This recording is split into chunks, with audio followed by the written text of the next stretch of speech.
father of three, bishop, pastor of Unity Christian Center. Sylvester Mixon Jr., man, welcome to the Fight Club. I'm so happy to get you on, man. So happy. Man, happy to be here.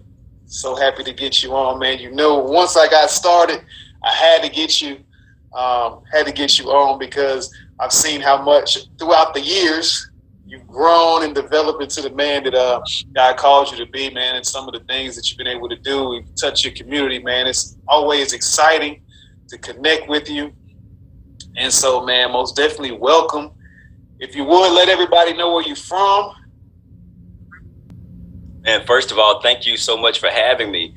Man, this is an incredible opportunity. And like I say, man, you're an inspiration to me. Just proud of you and excited about all that you're doing with the Fight Club. And man, just seeing those nuggets out there is firing us up, man. So it's amazing to be able to share in your labors and in what you're doing here today. So thank you again for allowing me this opportunity. I'm from Calera, Alabama, the great town of Calera, Alabama, translated in Spanish, meaning limestone.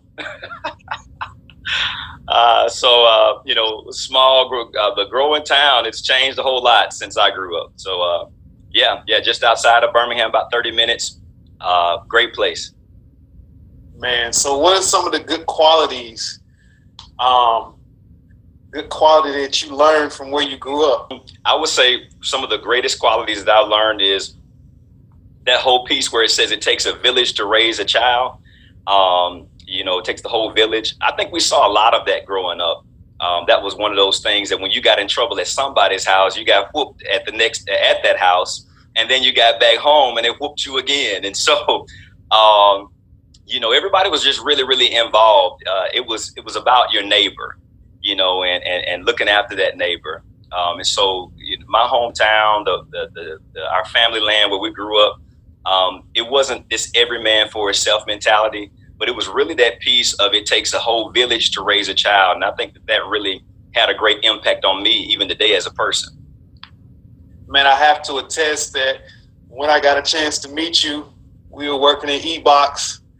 And many people don't know, I was incarcerated at the time, man, working at Work Release. And I know you didn't even believe I was incarcerated because, you know, God was. I didn't believe it. But I got an opportunity on my first pass to come down, man, and visit your family. Your grandmother, she just took me in, man, and got a chance to really just embrace your whole city, man. Met so many great individuals, your cousins and different family members, man. So I can really attest to that, man. Calera is a family town. You know, everybody's connected. And, man, I got so much love, even to this day, you know, from people that I met from so long ago. So, man, I just thank God for the connection from way back when, you know. Yeah. It was awesome. Very, very friendly. You know, I forget that song, Where Everybody Knows Your Name, or whatever that is. That show, that's Calera. So, cheers, that's it. Yeah, you know. So, man, I know, okay, timeline, you know, to show how old we are. We had to have met somewhere around 2005. Okay. So, yeah. You got called. I don't know how old you were in 2005, but I was 25, maybe 24, 25 back then. So, kind of bring us up to date on what led you into your calling, because I know you were called young. You were preaching back then, you know, and you were young. I don't know exactly how much younger you are than I am, but man, I'm knocking on the door, you know, before also. So I'm not too far behind. I'm 36 now, okay. And so I answered my calling around 19. 19, preached my first sermon, and there's just a lot to that whole backstory. But I think in a nutshell, you know, I wanted more from God. I grew up in a tough home, a tough environment. You know, somewhat of an abusive home for much of my life. And so just kind of growing up in that environment where you got love around you in the community, family and friends, but in your own home, you don't see that love. It wasn't said, it wasn't felt, it wasn't really shown, for whatever matter. I know that sometimes parents can have their own upbringing that's detrimental, or that causes them to have a certain type of trauma that affects how they raise their children. And so certainly my parents and I have a wonderful relationship this day, thank God, by the grace of God. But it wasn't easy. And so I think that had a big impact on me, just wanting more from God, looking at others, the things that I didn't have, wanting that parent to be there at the ball game, wanting those parents to be involved, in my school concerts and awards days, and just never really having that opportunity to look around and see I had support. So I went through a lot of that most of my life. And I think that pushed me to really just have a hunger for more of God, a hunger for finding my purpose, and who I was. I was a lost young man. I was confused. I was directing the choir, leading the music ministry, but had no identity, had no purpose, really didn't have a real relationship with God. I was in the local church, but I didn't have an authentic relationship with Jesus. And just really got hungry for that and started really seeking him and pursuing him. I had nobody to disciple me, nobody to put a hand on me. So I had to kind of just go after it. And in the midst of that process, God began to reveal himself more and more to me, that he was my father, that he is the God that never leaves me nor forsake me, that he's there when I feel like my mother and father are not there. He says, when your mother and father forsake you, I'll take you up, and God did that for me, man. And so just in that whole process, I just really believe that led to my calling. And so about the time I got into college, and just kind of discovering, what my career field would be. I remember studying business, and in that time of discovering my career field, I was also discovering myself.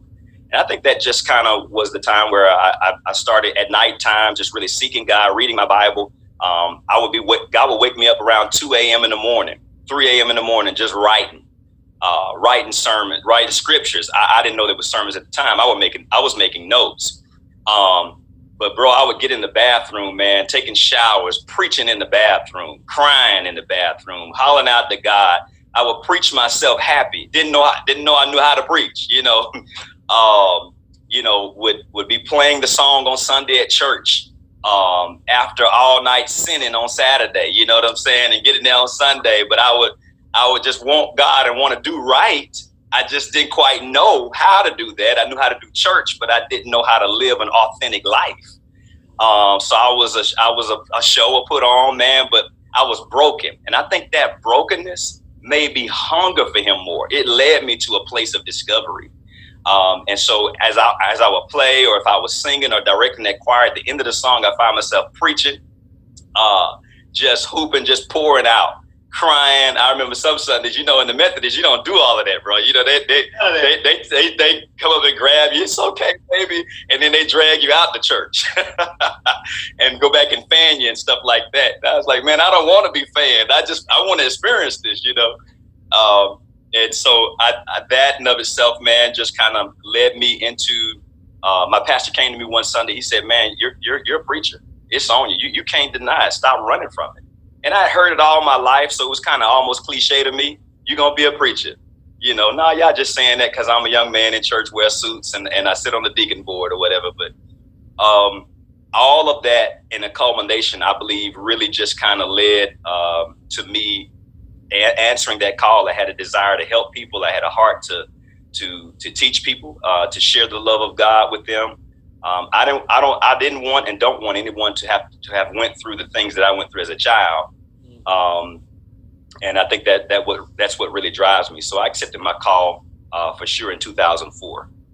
Man, that's awesome. Yeah, I guess I met you right on the cusp of all that. We got a chance to have some rich fellowship and stir up each other's gift. And got a chance to meet some of the other men of God in the city. Maurice Valentine, shout out, and some of the other brothers. Yeah, man. So tell me about something that you learned in your upbringing that you implement in your family right now? One of the biggest things is showing and sharing that love. I don't just tell my kids or my wife that I love them. I show it. I try to serve them, but then I hug them. That physical touch, how important that is. That children understand. It's vital that kids understand at an early age what appropriate touch looks like, so that they're not desirable of inappropriate touch or inappropriately touching someone else. But it's important that they understand that, feel that. And that's something that I try really hard as a husband and father to make sure that my family gets, is that time, that touch, me telling them, just really experiencing that love in our home. Man, that's good stuff, man. I know I didn't really grow up affectionate. So it was really hard for me as an adult, especially with my kids, and being that I had went through the whole prison process. I really didn't want no touchy-feely type of person, And over the years, it's been challenging to say I love you. We give hugs, me and my kids, we hug, you know what I'm saying? But it wasn't overnight. It took years for me to even feel comfortable in doing it. I used to feel weirded out, like when they would try to run and jump on me and be all, hanging all off my neck. I would just be like, get off me, But that's so important for them. And I know it's a God thing because of the type of energy exchange and what the body does psychologically when we embrace each other. And I think even in what's going on now as far as this pandemic is concerned, the social distancing thing is like a psychological warfare because we're so used to embrace and we're so used to that exchange and that close proximity. When you remove that from people, it almost causes like a downcasted soul. It almost causes like a depression to come over you because you isolated from yourself. From others, that you would normally be around and connect with. Yep. It's a huge thing, man. Huge thing. That connectivity, that fellowship, the touch. It's vital to just our emotional health, our mental health, as human beings. And so, you're right. This is a tough time. It's definitely a tough time for me, because, not only have I grown to know how important that is, but my church is a touchy, feely, just love on you kind of church. People always say, when we come there, going to get that family reunion hug, And even at the beginning of this pandemic, they were still trying to do it. And I'm telling them, hey, guys, look, we can't touch. Y'all just high five in the air or something. And I come out of the church, man, they all jumping up in the foyer, hugging up like, oh, God, we all gonna get corona. So I know you evolved as a man of God, even as a businessman. And so tell me a little bit about ministry and business. For those who may not know you, that may be in my network, tell me a little bit about that. So April and I both, my wife, April and I, we're both business people. April has her own business. It's with Grace Charm and Etiquette School. You can find her out there on IG and Facebook, of course, at Lady April Mixon and Grace with Grace Charm and Etiquette School. And so she uses that to really just teach etiquette and lady likeness to young ladies, as well as just using it as a tool and a platform for mentorship, to mentor them as business women and young entrepreneurs as well. So it's an amazing thing that she has. She has a huge women's conference that she does every first Saturday in March. She does this thing called Stiletto Monologues, where they kind of have this open mic night, and it's really cool for the women sharing their stories and their brokenness and their journey to purpose. Is really cool. I have a business called Mixing It Up Graphic Design. And so in that business, I do design work, graphic design work, flyers, logos, websites, all the likes. I get to really explore my creative side there. So it's really fun. Unity Christian Center is the name of our church, and it's now 13 years old. And I started UCC with broken, yeah, with broken people in mind. Again, just looking at my own upbringing and story as a child, I wanted to build a place of healing. And I got it from John chapter 5, where the man was at the pool of Bethesda 38 years, and all he had to do was roll over into this pool and be healed. But there were these columns or these porches, 5 porches that were there, 5 representing the number of grace. And so I kind of thought about that whole grace piece and how God graces us and gives us an opportunity to be made whole through his grace. And I wanted to build a place that was graceful, accepting, that gave people that opportunity, maybe that religion doesn't, or that the religious or traditional church doesn't, that we're often judging people. I wanted UCC to be that place where anybody could come, any type of struggle, whatever your past was, or your present is for that matter, you could come here and be healed. And, by the grace of God, man, we've been able to see a lot of people turn their lives around and just be on fire for Jesus, man. We've seen a lot of souls be saved, and it grew from 5 members in my grandmother's living room. 5 members, broke as Job's turkey, didn't know nothing about starting a church, but I shared my dream, my vision, wrote it down, shared it with some people, and man, they grabbed on, latched into it, and we run. And now hundreds of people later, man, and still growing. We're locked in for the journey, man. We want to make a difference in our community. Man, it's awesome, man. I can say I was there at the onset, and man, just as fiery. Yeah, man, just as fiery then as it is now, man. And I'm excited. I always get excited to see you, man. Chance to reach out and talk to Demetria and Tabrina and some of the founding members of the church. So what have y'all been able to do in your downtime since some of these things have been going on in our society right now? So as a church, we've been able to be a blessing. We polled through our membership, wanted to see who all got laid off or who were just in a difficult time. Thankfully, through our membership and the members that we have out of state, we have about 7 states, members in about 6 or 7 different states. One of those states being New York, and thankfully none of those members have been affected. They've been able to be safe and secure. Another state, Florida, those people are good. So thankfully, our people are well. But there were just a few that got laid off.